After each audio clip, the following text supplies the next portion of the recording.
Can you give us a bit more insight as to why you did leave the DA?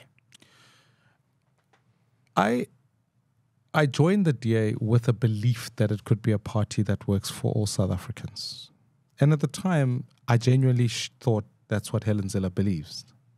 That's what I genuinely thought. I thought coming into that space, here was a woman who was working to try and bring South Africans together, and she was the leader at the time. I thought that was the project, to be honest. And we knew that doing that project would have its own consequences. One of the consequences would be people on the extreme ends of that would leave. If you want a party that works, there are some white South Africans that don't want to work with black South Africans. They leave. They go to parties that are exclusively for whites.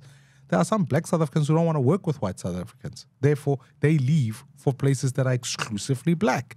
So we knew we had to occupy the center and keep that in that. And for a long time, it was working because in 2016, South Africans heard us and we were probably the most successful in that election. We were able to govern in more places than we've ever governed before.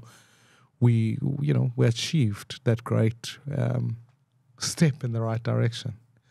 And then post that, I think personal jealousies, a whole lot of issues started to creep in, that people didn't want this project to work because it was starting to have consequences on those who now when they see an organization that no longer just is like just for them. It was for everybody. They started to create tensions. So when you look at the National Assembly list, I was very deliberate at going, I wanted more black South Africans on that list because I didn't want a caucus just of whites. I wanted a diverse caucus. And there were some South Africans who took issue with that. Then there were certain instances where at a personal level, there were personal attacks against me, my life. They were using newspapers to begin to attack because suddenly you felt like the toxicity became this place that was genuinely unbearable. I'll say this because in October 2019, after the very difficult election earlier on, a few months back, when we lost Afrikaans voters to the Freedom Front Plus, the conditions inside the DA were so toxic. I hated going to work. And this is an organization you lead, right?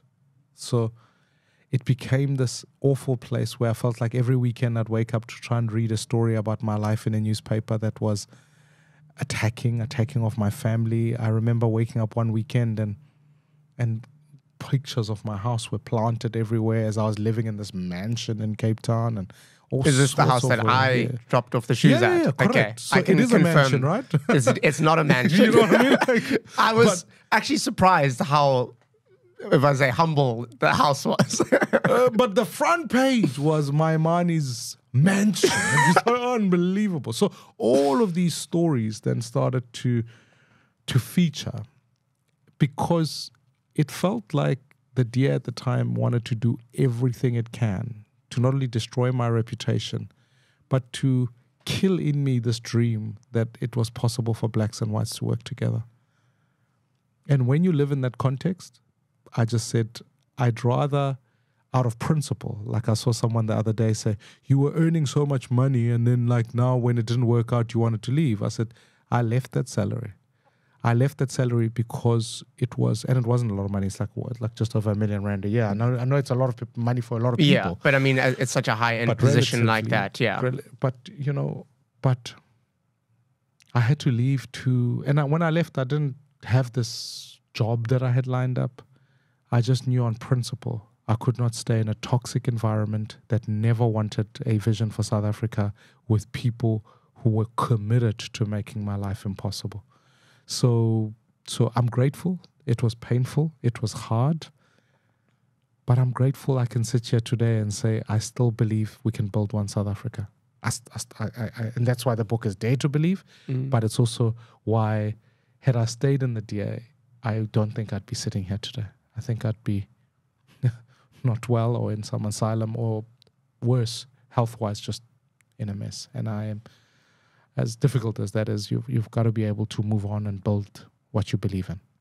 So you say, like, obviously it was very toxic and you were butting heads, right? Who are you butting heads with? I think the current leadership of the DA, when I look at where they're at now, the DA has proved my thesis. I wanted to fight hard to, when Helen Zille was re-elected back into the position, it became a space for her to be able to, and I knew when she came back that we'd have days where she'd want a particular DA.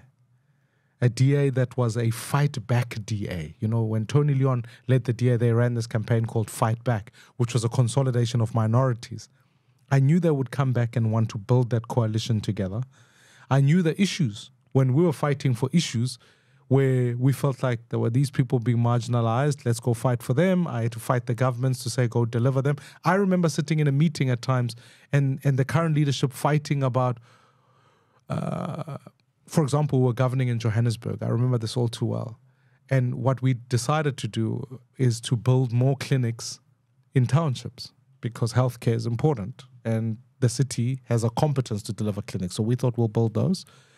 And I can remember people coming to meetings saying, in the suburbs where white South Africans live, the government is no longer cutting verges there, but here you are going to build clinics for black South Africans. I was like, so clinics are the same as verges? And I get property prices. I get economics. I'm doing a PhD now, so I'm hopefully going to try and understand it better. But I was shocked at the insensitivity that said we should be a party that's generous towards South Africans, particularly South Africans of color. And then there were minor incidents, like there were times where you'd look at a list in a council and you'd notice that black South Africans were lower down the list. And I'd say, why is this? And then people would tell me, no, these people scored higher. When I look at how they scored, like some of them didn't have post-school qualifications. They were just there because they were part of an arrangement of the partnership between the DA's national party and the DA itself and the DP at the time to come back together. So when I look at this current leadership, I can see quite clearly their project is what is before us, and it's different to mine.